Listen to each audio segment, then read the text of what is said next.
ତମମାନଙ୍କୁ ଗପ ଶୁଣିବା ପାଇଁ ଭଲ ଲାଗେ? ସତରେ ଭଲ ଲାଗେ ତ? ଆଜି ଗୋଟେ ଗପ କହିବି ଶୁଣିବ? ଶୁଣିବ ତ? ଠିକ ଅଛି। ଗୋଟେ ବୁଢ଼ୀ ଥିଲା। କିଏ ଥିଲା?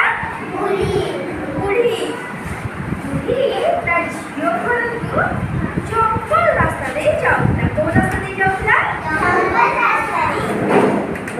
ସିଏ ତା ଝିଅ ପାଇଁ ବହୁତ ପିଠା, ଫଳ, ପନିପରିବା ସବୁ ଜିନିଷ ଆଣିଥିଲା।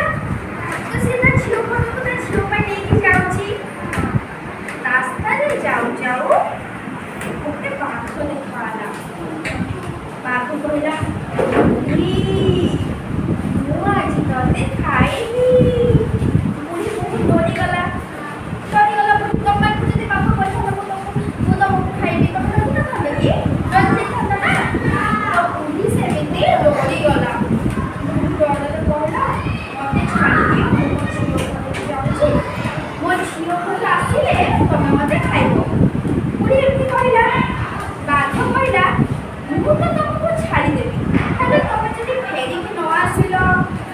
ବୁଢ଼ୀ କହିଲା, ମୁଁ ଫେରିକି ଆସିବିନି ତ କୁଆଡ଼େ ଯିବି?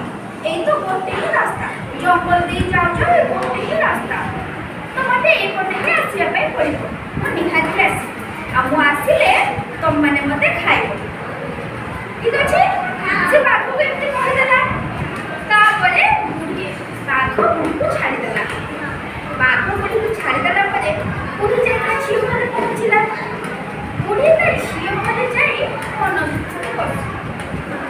କାରଣ ବୁଢ଼ୀ ଯେତେବେଳେ ଯିବ ଘରକୁ, ସେ ଜଙ୍ଗଲ ରାସ୍ତାରେ ସେତେବେଳେ ବାଘ ତାକୁ ଖାଇଦେବ। ସେଟା ବୁଢ଼ୀ ସବୁବେଳେ ମନ ଦୁଃଖ କରି ବସୁଥାଏ। ତ ଏମିତି ମନ ଦୁଃଖ କରି ବସୁ ବସୁ ଦିନେ ତା ଝିଅଟାକୁ ଦେଖିଲା। କହିଲା, କ'ଣ ହେଲା ତମେ କାଇଁ ମା ସବୁବେଳେ ମନ ଦୁଃଖ କରି ବସୁଛ? ତାପରେ ବୁଢ଼ୀ ତାକୁ କହିଲା ଯେ ମୁଁ ଏମିତି ଜଙ୍ଗଲ ରାସ୍ତା ଦେଇ ଆସୁ ଆସୁ ମତେ ଗୋଟେ ବାଘ ଦେଖିଲା। ବାଘ କହିଛି ମତେ ଖାଇଦବ। ମୁଁ ଯେତେବେଳେ ଘରକୁ ଯିବି ବାଘ ମତେ ଖାଇଦବ। ସେଥିପାଇଁ ତା ଝିଅ କହିଲା ମା ତୁ ଏଇପାଇଁ ମନ ଦୁଃଖ କରୁଛୁ? ଏଇଟା ଗୋଟେ କଥା? ଜମା ମନ ଦୁଃଖ କରନା। ତୁ କେମିତି ଘରକୁ ଯିବୁ ସେ ଉପାୟ ମୁଁ କରିବି। ତୁ ବିଲକୁଲ ବି ମନ ଦୁଃଖ କରନି। ଏମିତି ତା ଝିଅ କହିଲା। ତା ଝିଅ କ'ଣ କଲା ନା ଉପାୟ ପାଇଥିଲା। ଏତେ ବଡ଼ ନାଉ ନେଇକି ଆସିଲା।